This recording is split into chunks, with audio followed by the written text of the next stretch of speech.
Hey everyone, PJ here on Pocket Tech. I am back again with another video. Last night అయితే మనకి Apple launch event అయితే జరిగింది. ఈ ఈవెంట్లో టోటల్గా మనకి 3 డివైజెస్ని రిలీజ్ చేశారు.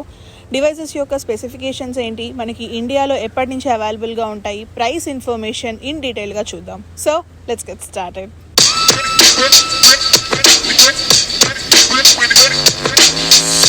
So let's start with iPhones. మనకి లీక్స్ వీడియోలో చెప్పినట్టుగానే ఐఫోన్ SE 3rd జనరేషన్ అని చెప్పి రిలీజ్ చేస్తున్నారు.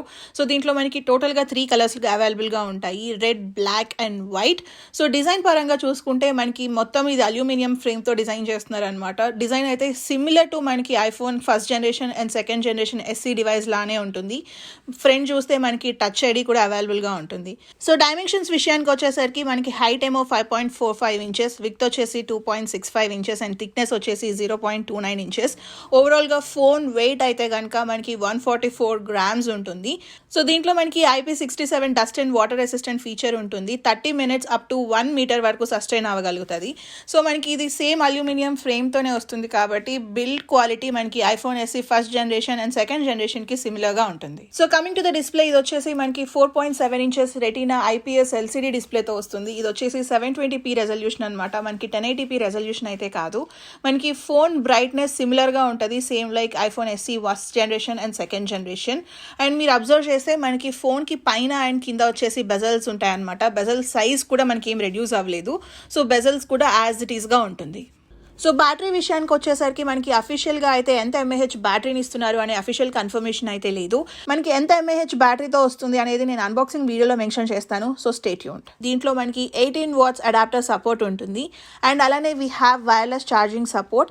సో మనకి iPhone SE out of the box వచ్చేసి iOS 15.4 వర్షన్తో వస్తుంది. మనం ఐఫోన్ 13 Pro Maxలో చూసుంటే కనుక ఏ ఫీచర్స్ అయితే మనకి వర్క్ అవుతున్నాయో అన్ని ఫీచర్స్ మనం ఐఫోన్ SE 3rd జనరేషన్లో కూడా యూజ్ చేసుకోవచ్చు. సో ఇంక్లూడింగ్ మనకి కెమెరాలో చూసుకుంటే ఫోటోగ్రాఫిక్ స్టైల్స్ అని చెప్పి ఇంట్రడ్యూస్ చేశారు కదా, ఫోటోగ్రాఫిక్ స్టైల్స్ కూడా మనకి వర్క్ అవుతాయి. So coming to the processor, మనకి ఇది A15 Bionic చిప్సెట్తో వస్తుంది. దీంట్లో అయితే మనకి 6-core CPU, 6-core CPUలో కూడా 4 efficiency course and 2 performance course ఉంటాయి. GPU విషయానికి వచ్చేసరికి it comes with 4-core GPU and దీంట్లో మనకి 16-core న్యూరల్ ఇంజన్ ఉంటుంది. సో 16 కోర్స్ ఉన్నాయి కాబట్టి డే టు డే యాక్టివిటీస్కి అయితే సూపర్గా ఉంటుంది అనమాట. మనకి ఆల్ ఐఫోన్ 13 సిరీస్ అని ఈ A15 Bionic చిప్సెట్తోనే వస్తాయి. సో మనకి ఇది A15 Bionic చిప్సెట్తో వస్తుంది కాబట్టి మనకి 5G Sub-6 సపోర్ట్ కూడా ఉంటుంది. సో మీరు ఇక్కడ స్క్రీన్ మీద చూడొచ్చు ఏ వర్షన్ 5Gs అని వర్క్ అవుతాయో. So coming to the cameras, దీంట్లో మనకి 2 కెమెరాస్ ఉంటాయి, 1 on the front and 1 on the back. మనకి బ్యాక్ కెమెరా వచ్చేసి 12 మెగాపిక్సెల్ వైడ్ యాంగిల్ లెన్స్తో వస్తుంది. ఫ్రంట్ ఫేసింగ్ కెమెరా వచ్చేసి మనకి 7 మెగాపిక్సెల్ లెన్స్తో వస్తుంది. సో మనం దీంట్లో 4K వీడియోస్ రికార్డ్ చేసుకోవచ్చు at 24, 30 and 60 FPS. So next coming to the iPad, మనకి ఐప్యాడ్ ఎయిర్ 5th జనరేషన్ అయితే రిలీజ్ చేస్తున్నారు. డిజైన్ అయితే ఆల్మోస్ట్ ఆల్ సిమిలర్ టు మనకి ఐప్యాడ్ ఎయిర్ 4th జనరేషన్ లానే ఉంటుంది. సో మన ఛానల్లో ఆల్రెడీ అన్బాక్సింగ్ చేసామండి. మీరు ఆ డివైస్ చూసుంటే మనకి పైన బెజల్స్ని అయితే ష్రింక్ చేసేసారు. అండ్ నెక్స్ట్ వచ్చేసి మనకి ప్రీవియస్ వర్షన్లో టచ్ ఐడి ఉండేది ఫ్రంట్, ఇప్పుడు ఆ టచ్ ఐడిని వచ్చేసి మనకి లాక్ ఆర్ అన్లాక్ బటన్లో ప్లేస్ చేశారు అనమాట.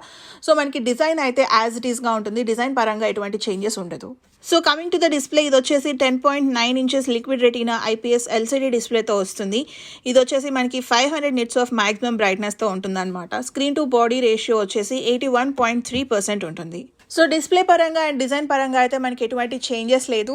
అట్లీస్ట్ మనకి బ్రైట్నెస్ కొంచెం ఇంక్రీజ్ చేసుంటే బాగుండేదేమో అనిపించింది, బికాజ్ మనం అంత వాల్యూ పెడుతున్నాం కదా, అట్లీస్ట్ బ్రైట్నెస్ ఇంక్రీజ్ అయితే బాగుండేది. సో అన్ఎక్స్పెక్టెడ్ థింగ్ ఏంటి అంటే, నేను మన లీక్స్ వీడియోలో చూస్తుంటే కనుక A15 Bionic చిప్సెట్తో వస్తుంది అని అనుకున్నాము, బట్ ఫైనలీ మనకి iPad air 5th generation M1 చిప్తో వస్తుంది అనమాట. సో మనకి M1 చిప్లో 8-core CPU and 8 cores GPU ఉంటుంది. మనం చూసే ఉంటాం ఐప్యాడ్ ప్రోలో కూడా మనకి సేమ్ M1 చిప్సెట్నే యూజ్ చేశారు. ఆ సేమ్ M1 చిప్ని తీసుకొచ్చి ఐప్యాడ్ ఎయిర్ 5th జనరేషన్లో పెట్టారనమాట. పెర్ఫార్మెన్స్ పరంగా అయితే పీక్ పెర్ఫార్మెన్స్ ఉంటుంది. అండ్ దీంట్లో మనకి up to 8 GB of RAM కూడా ఉంటుంది కాబట్టి ర్యామ్ మేనేజ్మెంట్ గురించి మాట్లాడుకోవాల్సిన అవసరం లేదు. ఐఫోన్లో కానీ ఐప్యాడ్లో కానీ ర్యామ్ మేనేజ్మెంట్ సూపర్గా ఉంటుంది.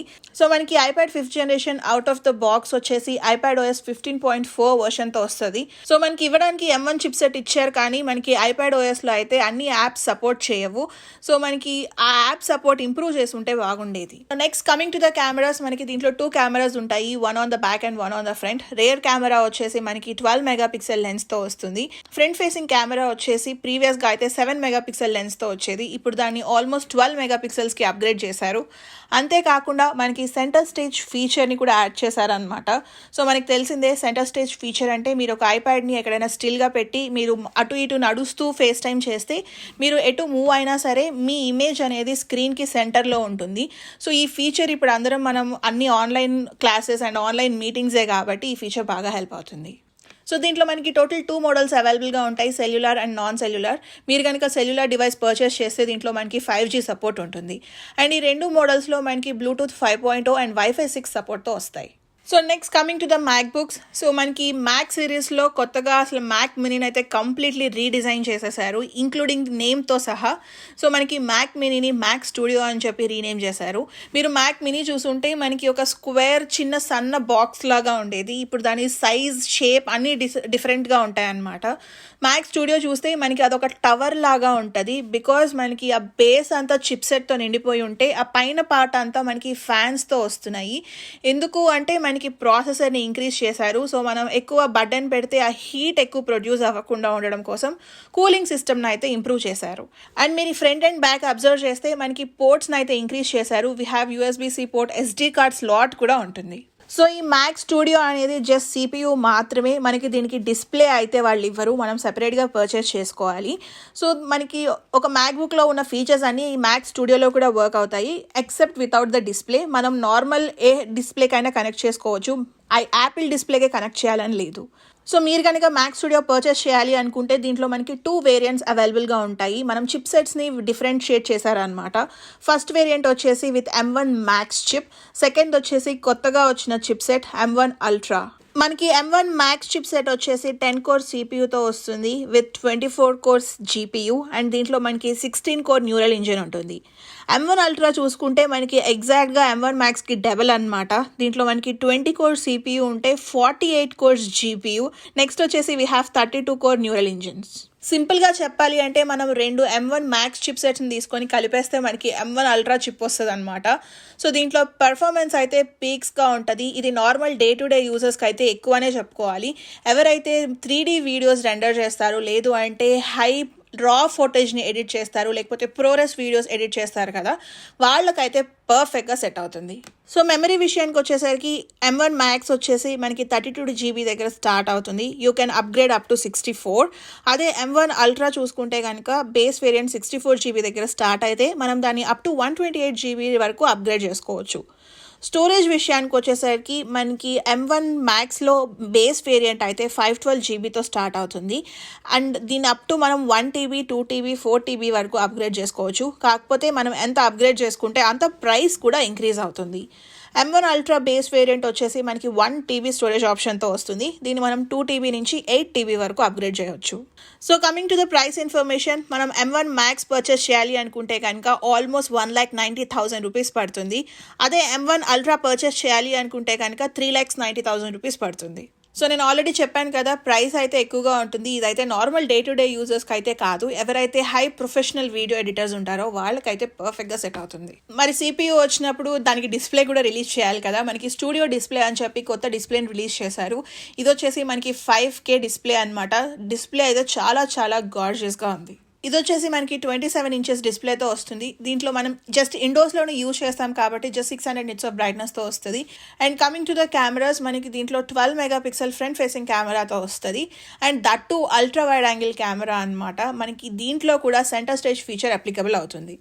ఇది కేవలం డిస్ప్లే అయినప్పటికీ దీంట్లో మనకి A13 బ్యానిక్ చిప్ సెట్తో వస్తుంది, బికాజ్ మనకి డిస్ప్లే ప్రాసెస్ అవ్వాలన్నా కానీ చిప్ సెట్ కావాలి కదా. సో ఆ ప్రాసెసింగ్ స్పీడ్స్ కోసం 5K డిస్ప్లేని హ్యాండిల్ చేయడం అనేది నాట్ ఎ సింపుల్ థింగ్. అందుకనే మనకి దీంట్లో A13 బ్యానిక్ చిప్ సెట్ని పెడుతున్నారు. సో దీంట్లో మనకి టోటల్గా 6 స్పీకర్స్ ఉంటాయి. ఆ సౌండ్ క్వాలిటీ అయితే పీక్స్లో ఉండబోతుంది. అండ్ వీటితో పాటుగా మనకి యాపిల్ నుంచి ఒక ఆడియో వస్తుంది అంటే ఖచ్చితంగా స్పేషల్ ఆడియోని మధ్య అన్నిట్లోని ఇంట్రడ్యూస్ చేస్తున్నారు కదా. సో ఈ డిస్ప్లేలో కూడా మనకి స్పేషల్ ఆడియో ఫీచర్ అవైలబుల్గా ఉంటుంది. సో మనకి డిస్ప్లేకి బ్యాక్ సైడ్ చూస్తే టోటల్ 4 పోర్ట్స్ ఉంటాయన్నమాట. దీంట్లో ఒకటి వచ్చేసి థండర్బోల్ట్ పోర్ట్ 3 అండ్ ఇంకో 3 వచ్చేసి USB-C పోర్ట్స్. మనం ఈ 1 థండర్బోల్ట్ పోర్ట్ యూజ్ చేసుకొని 96 వాట్తో ఛార్జింగ్ చేసుకోవచ్చు. మనం ఇది ఏ మ్యాక్బుక్ కనెక్ట్ చేసుకోవచ్చు అనే ఇన్ఫర్మేషన్ మీరు ఇక్కడ స్క్రీన్ మీద చూడొచ్చు. So coming to the price information, ఎంత జస్ట్ 1,60,000 రూపీస్ మాత్రమే. మీలో ఎవరైనా సరే స్టూడియో డిస్ప్లే కొంటే నాకు చెప్పండి, I will appreciate you. So iPad air price and colours information విషయానికి వచ్చేసరికి ఇది మనకి అరౌండ్ 55,000 రూపీస్ పడుతుంది. సో ఇదైతే టోటల్గా 5 కలర్స్లో అవైలబుల్గా ఉంటుంది. కొత్తగా మనకి బ్లూ కలర్ డివైస్ని అయితే ఇంట్రడ్యూస్ చేస్తున్నారు. సో ఐఫోన్ ఎస్ఈ ప్రైస్ వచ్చేసి మనకి ఇండియాలో అయితే 44,000 రూపీస్ పడుతుంది. అదే మీరు కనుక 128 GB చూసుకుంటే మనకి ఆల్మోస్ట్ 48,000 రూపీస్ పడుతుంది. 48,000 రూపీస్ పెట్టి నేనైతే ఐఫోన్ ఎస్ఈ 3 కొనుక్కోమని అయితే సజెస్ట్ చేయను. సో ఆ ప్రైస్కి మనం ఐఫోన్ 12 మినీ కానీ లేకపోతే ఐఫోన్ 13 మినీ కానీ కొనుక్కోవడం బెటర్. అవైలబిలిటీ విషయానికి వచ్చేసరికి ఐఫోన్ ఎస్సీ అయితే మనకి March 11th ప్రీ ఆర్డర్కి రెడీ అవుతుంది. సో మనకి March 11th ఈవినింగ్ 6:30 నుంచి ప్రీ ఆర్డర్ అవైలబుల్ ఉంటుంది. అండ్ రిలీజ్ వచ్చేసి మనకి March 18th నుంచి అయితే అవైలబుల్ వస్తుంది. సో చూసారు కదండి, ఇవైతే మనకి లాంచ్ ఈవెంట్లో రిలీజ్ అయిన డివైసెస్. హోప్ మీ అందరికీ నచ్చిందనే అనుకుంటున్నాను. మీకు ఈ అన్ని డివైసెస్లో ఏ డివైస్ బాగా నచ్చిందో let me know in the comment section below. Thank you so much for watching. Bye.